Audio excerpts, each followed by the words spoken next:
Dear friends and students, you are listening to the book Glimpses of World History by Pandit Jawaharlal Nehru. Chapter 21, A Holiday and a Dream Journey. March 26th, 1932. 14 months have passed by since I wrote to you from Naini Prison about past history. 3 months later, I added 2 short letters to that series from the Arabian Sea. We were on board the Cracovia then, hurrying to Lanka.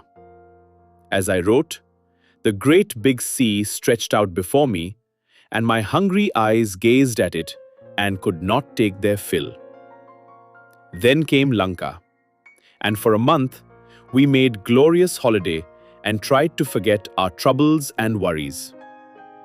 Up and down that most beautiful of islands we went, wondering at its exceeding loveliness and at the abundance of nature. Kandy and Nuwara Eliya and Anuradhapura, with its ruins and relics of old greatness. How pleasant it is to think of the many places we visited.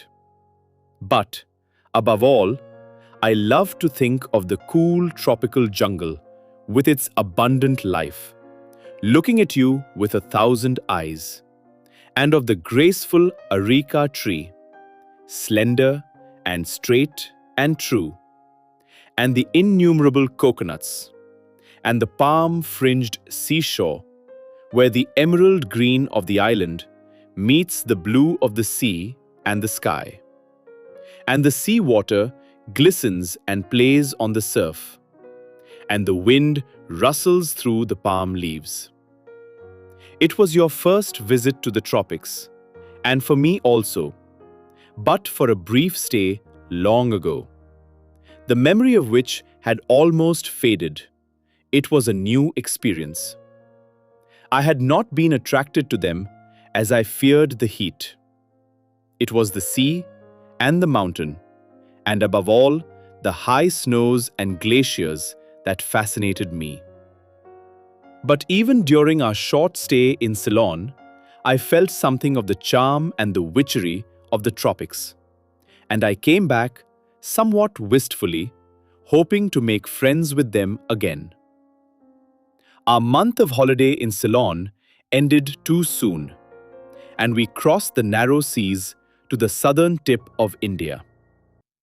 Do you remember our visit to Kanyakumari, where the virgin goddess is said to dwell and keep guard, and which Westerners, with their genius for twisting and corrupting our names, have called Cape Comorin?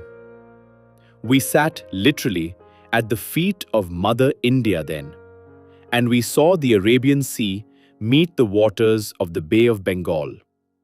And we liked to imagine that they were both paying homage to India. Wonderfully peaceful it was there, and my mind travelled several thousand miles to the other extremity of India, where the eternal snows crown the Himalayas, and peace also dwells. But between the two, there is strife enough, and misery and poverty. We left the Cape and journeyed northwards. Through Travancore and Cochin we went, and over the backwaters of Malabar. How beautiful they were, and how our boat glided along in the moonlight between the wooded banks, almost as if in a dream. Then we passed on to Mysore and Hyderabad and Bombay, and at last to Allahabad. That was 9 months ago, in the month of June. But all roads in India, in these days, sooner or later, lead to one destination.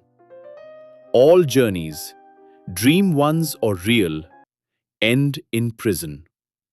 And so here I am back again, behind my old familiar walls. Dear friends and students, With plenty of time you to were think listening of to the book or write to you, Glimpses of World though History my letters may by not Pandit reach you. Jawaharlal Nehru. Again, the fight Please is on, subscribe to the channel. and our people, Let's meet men in the and next women, episode. boys Thank and you girls, for listening. go forth to battle for freedom and to rid this country of the curse of poverty. But freedom is a goddess hard to win. She demands, as of old, human sacrifice from her votaries. I complete 3 months in prison today. It was on this very day, 3 months ago, December 26th, that I was arrested for the sixth time. I have taken long in resuming these letters to you, but you know how difficult it is sometimes to think of the distant past when the present fills the mind. It takes some little time for me to settle down in jail and to avoid worrying about happenings outside. I shall try to write to you regularly. But I am in a different prison now, and the change is not to my liking and interferes a little with my work. My horizon is higher than ever here. The wall which faces me must bear some relation, in height at least, to the Great Wall of China.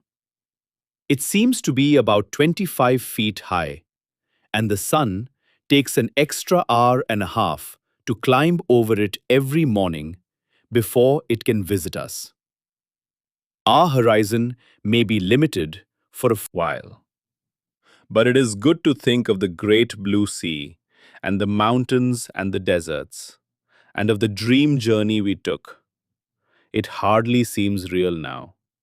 You and Mummy and I, 10 months ago. Dear friends and students, you were listening to the book Glimpses of World History by Pandit Jawaharlal Nehru. Thank you for listening. Please subscribe the channel. Let's meet in the next episode.